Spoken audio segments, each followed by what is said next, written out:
Siren بجاتی ہوئی ambulance 3 police mobile گاڑیوں کے پہرے میں جو ہی ایس ایم ایس ہسپتال کی طرف گھومی، ایک اور کار اسے تیزی سے اوورٹیک کر گئی۔ اس کار کا رخ بھی ہسپتال کی طرف تھا۔ ایمبولینس کی آواز سننے پر 2 اٹینڈنٹ کاہلانہ انداز میں اسٹریچر لیے اس وقت نکلے جب ایمبولینس کا دروازہ کھول کر زخمی کو نکالا جا رہا تھا۔ اس کے زخموں سے اس وقت بھی خون بہہ رہا تھا۔ پیچھے آنے والی موبائل سے ایس پی اللہ بخش نمودار ہوا۔ اس کی مونچھیں چڑی ہوئی تھی۔ اسی لمحے دوسرے گیٹ سے وہی گاڑی آئی جو ایمبولینس کو اوورٹیک کر چکی تھی۔ کیا حال ہے ڈاکٹر اشفاق؟ ایس پی نے تقریباً ہنستے ہوئے ڈاکٹر سے پوچھا۔ کسے لے آئے ایس پی صاحب؟ کار سے اترنے والے ڈاکٹر اشفاق نے پوچھا۔ وہ خوبرو تھے۔ ان کی عمر 50 سے کم نہ تھی مگر لگتے 35-40 سال کے تھے۔ ہے کوئی بڑا مجاہد؟ ایس پی نے طنزی انداز میں زخمی کی طرف دیکھ کر کہا جسے اسٹریچر پر منتقل کیا جا رہا تھا۔ جیب سے جو کارڈ ملا ہے اس پر عبدالحمید شیخ لکھا ہے۔ ایک کانسٹیبل کا کہنا ہے کہ اس کا تعلق جے کے ایل ایف سے ہے۔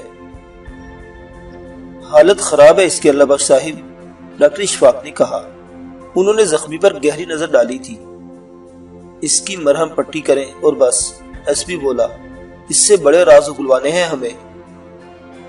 اندر لے چلو، ڈاکٹر اشفاق نے ہسپتال کے ملازمین سے کہا جن کی آنکھوں میں اسی وقت چمک نمودار ہو گئی تھی جب انہوں نے مجاہد کا لفظ ایس پی کی زبانی سنا تھا۔ اندر ہسپتال میں جلدی یہ خبر پھیل گئی کہ کوئی زخمی مجاہد لایا گیا ہے۔ ڈاکٹر اشفاق نے فوراً ڈاکٹر پیرزادہ کو طلب کر لیا جو سرجری میں ان کے ہمیشہ ہی معاون رہے تھے۔ آپریشن تھیٹر میں دونوں ڈاکٹروں کے چہرے پر بے حد گہری سنجیدگی طاری تھی۔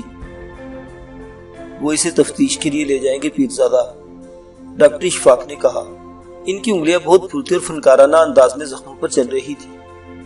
زخمی کی حالت واقعی ایسی نہیں تھی کہ اسے پولیس کی تحویل میں دیا جا سکے۔ اس حالت میں؟ ڈاکٹر پیرزادہ نے حیرت سے پوچھا۔ وہ زخمی کی نبض پر ہاتھ رکھے ہوئے تھے۔ ہاں، اشفاق نے جواب دیا۔ اللہ بخش باہر موجود ہے۔ اس کا کہنا ہے کہ مرہم پٹی کرنے کے بعد زخمی کو اس کی تحویل میں دے دیا جائے۔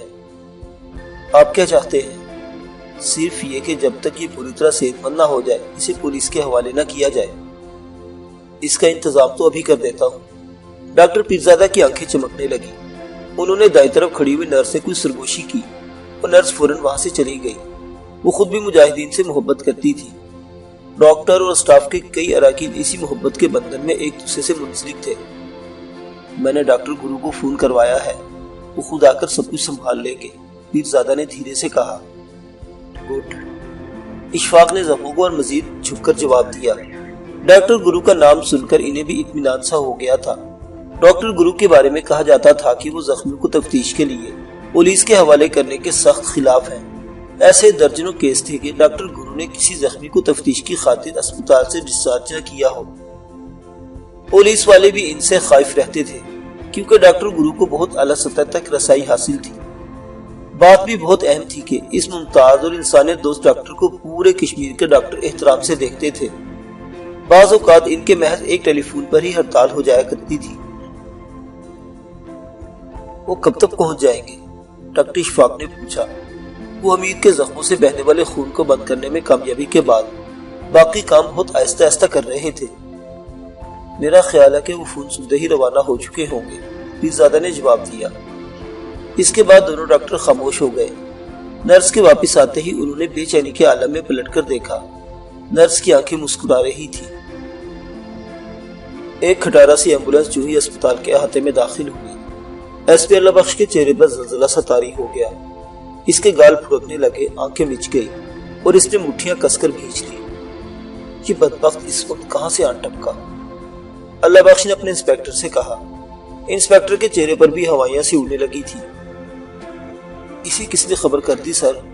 یہ تو گڑبڑ کر سکتا ہے، ایک ڈی ایس پی نے قریب آ کر سرگوشی کی۔ تمام نظریں ایمبولینس سے اترنے والے ایک بجی اور عمر دراز شخص پر جم گئی۔ یہ ڈاکٹر اے گرو تھے، ڈپارٹمنٹ آف سرجری کے سربراہ۔ ڈی ایس پی ڈاکٹر کے مزید قریب آنے پر ایک طرف ہو گیا۔ اس ممتاز سرجن نے ایس پی کی آنکھوں میں آنکھیں ڈال دی۔ میرا نام سرجن گرو ہے، اے گرو، اور میں آپ سے کون واقف نہیں ڈاکٹر صاحب، ایس پی نے تلخ انداز میں جواب دیا۔ کیا مجھے اندر جانے کی اجازت ہے؟ سورا انسٹیٹیوٹ میں بھی ابھی کسی کی ہمت نہیں کہ آپ کے قدم روک سکے۔ اللہ بخش بولا، شکریہ۔ ڈاکٹر نے روکھے انداز میں جواب دیا، پھر تیزی سے قدم اٹھاتے ہوئے اسپتال کی عمارت کے اس حصے میں داخل ہوئے جہاں آپریشن تھیٹر تھا۔ یہ ضرور ٹانگ اڑانے آیا ہے انسپیکٹر، ایس پی نے دانت پیستے ہوئے کہا۔ میں ابھی ڈی جی سے بات کرتا ہوں، یہ مسئلہ وہی حل کر سکتا ہے۔ اللہ بخش یہ کہتے ہوئے اپنی وائرلیس والی گاڑی کی طرف بڑھ گیا۔ اس کے تیور بہت بگڑے ہوئے تھے۔ وہ اچھی طرح جانتا تھا کہ اگر سرجن گرو نے عبدالحمید شیخ کے مسئلے کو اپنے ہاتھ میں لے لیا تو بہت گڑبڑ ہو جائے گی۔ اس کی طرح بہت سے پولیس والے بھی جانتے تھے کہ بیشتر کیس عدالت میں خراب کرنے والا گروہ کس حد تک خطرناک ثابت ہو سکتا ہے۔ تم اس کی فکر مت کرو، ڈاکٹر گرو نے بے ہوش امید کی طرف دیکھتے ہوئے ڈاکٹر اشفاق سے کہا۔ اب یہ میرا مسئلہ ہے، بس تم بھی اپنی جگہ مضبوط رہنا۔ آپ جو کہیں گے میں وہی کروں گا، ڈاکٹر نے جواب دیا۔ تم مجھے کنسلٹیشن کے لیے رسمی جملے لکھ دو، یہ لے۔ ڈاکٹر اشفاق نے وہی ایس ایم ایس کے پیڈ پر نوٹ لکھ کر ڈاکٹر کی طرف بڑھا دیا۔ گرو نے کاغذ دیوار پر رکھا اور چند الفاظ اس تیزی سے لکھے کہ سب کچھ پلک جھپکتے میں ہو گیا۔ اب اس نوٹ کو مریض کی فائل پر لگا دو، ڈاکٹر نے کہا۔ انہوں نے لکھا تھا کہ میں نے مریض عبدالحمید شیخ کا تفصیلی معائنہ کیا ہے۔ اس کی حالت بہت نازک ہے، لہٰذا اسے شیر کشمیر میڈیکل انسٹیٹیوٹ منتقل کر دیا جائے۔ تھینک یو ڈاکٹر، پیرزادہ نے سینئر سرجن کا ہاتھ تھام کر کہا۔ یہ انسانیت کی خدمت ہے، میں جانتا ہوں، گرو بولے۔ اب میں ذرا ان لوگوں سے نپٹ رہا ہوں، تم بھی آؤ اشفاق۔ دونوں ڈاکٹر راہداری میں پہنچے ہی تھے کہ ایس پی اللہ بخش اپنے نائبین کے ساتھ دوسری طرف سے نمودار ہوا۔ کیا ہم ملزم کو لے جائیں؟ اس کے انداز میں بچوں جیسا بھی صبرا پن تھا۔ سوری آفیسر، اشفاق نے کہا، اس کی حالت بہت خراب ہے اور ہم اسے شیر کشمیر میڈیکل انسٹیٹیوٹ منتقل کرنے پر مجبور ہیں۔ مگر وہ ایک خطرناک دہشت گرد ہے ڈاکٹر۔ اللہ بخش کا پارا چڑھنے لگا۔ وہ ایک زخمی ہے ایس پی صاحب، صرف ایک زخمی۔ اس بار ڈاکٹر گرو نے جواب دیا تھا۔ زخمیوں کی ذمہ داری ڈاکٹر پر ہوتی ہے، میڈیکل ایسوسی ایشن کے ضابطۂ اخلاق و تعزیرات مجھے اپنا ملزم ہر قیمت پر چاہیے۔ ایس پی نے اس طرح کہا جیسے وہ طاقت کے استعمال سے بھی گریز نہیں کرے گا۔ یہ ناممکن ہے، ڈاکٹر گرو نے جواب دیا۔ میں قانون کے نام پر۔ بس، ڈاکٹر نے کہا، میں اسے شیر کشمیر انسٹیٹیوٹ لے جا رہا ہوں۔ اس کی فائل پر میری جچی تلی رائے موجود ہے۔ مگر آپ کو یہاں کس نے بلایا تھا؟ میں نے، ڈاکٹر اشفاق بولے۔ اسی وقت بے ہوش عبدالحمید شیخ کو ایک سٹریچر پر آپریشن تھیٹر سے لایا گیا اور پھر جب اسے گرو کی ایمبولینس میں رکھا گیا تو ایس پی اللہ بخش خون کے گھونٹ پی رہا تھا۔ زخمی کو شیر کشمیر میڈیکل انسٹیٹیوٹ لانے والی ایمبولینس ہسپتال میں داخل ہوئی تو وہاں پہلے ہی سینٹرل ریزرو فورس کے جوانوں کا زبردست پہرا لگ چکا تھا۔ یہ صورتحال ڈاکٹر گرو کے لیے انتہائی ناپسندیدہ تھی، لہٰذا ہسپتال کی راہداری میں بھی جب انہوں نے پولیس والوں کو دیکھا تو وہ غصے سے پھٹ پڑے۔ نکل جاؤ یہاں سے، انہوں نے ایک انسپیکٹر کو گھورتے ہوئے کہا۔ یہ ہسپتال ہے، تھانہ نہیں۔ 5 منٹ کے اندر اگر تم یہاں سے نہیں نکلے تو میں پوری حکومت کو ہلا کر رکھ دوں گا۔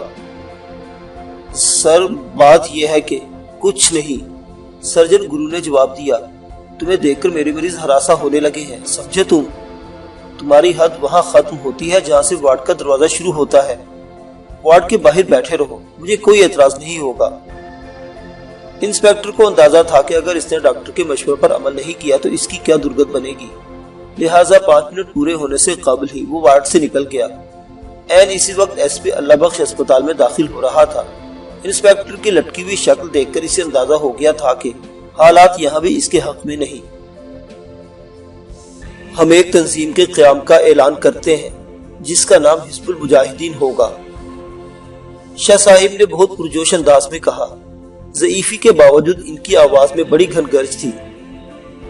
حزب المجاہدین کشمیر میں در حقیقت سن 1980 سے کام کر رہی ہے، لیکن آج اس کی تنظیمی تشکیل کا پہلی بار اعلان ہو رہا ہے اور ہم سب اپنے اللہ سے دعا کرتے ہیں کہ وہ جہاد کشمیر کے اس عسکری بازو کو قوت عطا فرمائے تاکہ ہم غلامی کی زنجیریں توڑ سکیں۔ آمین۔ حاضرین نے بہت خلوص سے کہا۔ اس وقت باہر برف باری ہو رہی تھی، لیکن اندر جذبوں کی حدت سے سکندر کے چہرے پر پسینے کی بوندیں جھلملا رہی تھی۔ ٹیپو کی آنکھوں میں بہت تیز چمک تھی، ایسی چمک جیسے اس کی ان آنکھوں نے منزل کا سراغ پا لیا ہو۔ ہم اعلان کرتے ہیں کہ حزب المجاہدین ان تنظیموں سے بھی تعاون کرے گی جو اس عسکری اتحاد سے باہر رہیں گی۔ ہمارا نصب العین اسلام اور الحاق پاکستان ہے۔ ہم یقین رکھتے ہیں کہ کشمیر پاکستان بنے گا، بالکل اسی طرح جیسے ہمیں یہ یقین ہے کہ کشمیر پاکستان کی شاہرگ ہے۔ حال اللہ اکبر کی آوازوں سے گونجنے لگا۔ ہم نے حزب المجاہدین کے لیے جو رہنما اصول بنائے ہیں، ان میں پہلا اصول یہی ہے کہ حملوں کے دوران اسکول، اسپتال اور مسافر بسوں کو نشانہ نہیں بنایا جائے گا۔ شاہ صاحب کے یہ اعلانات جہادی کشمیر کے لیے ایک نئے باب کا اضافہ بننے والے تھے۔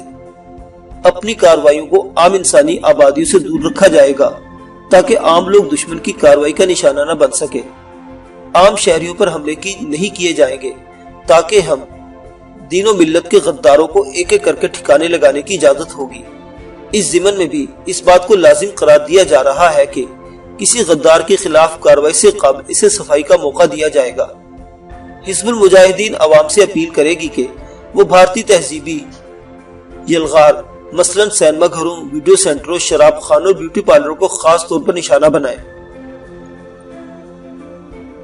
اجتماع میں خوشی کی لہر دوڑ گئی۔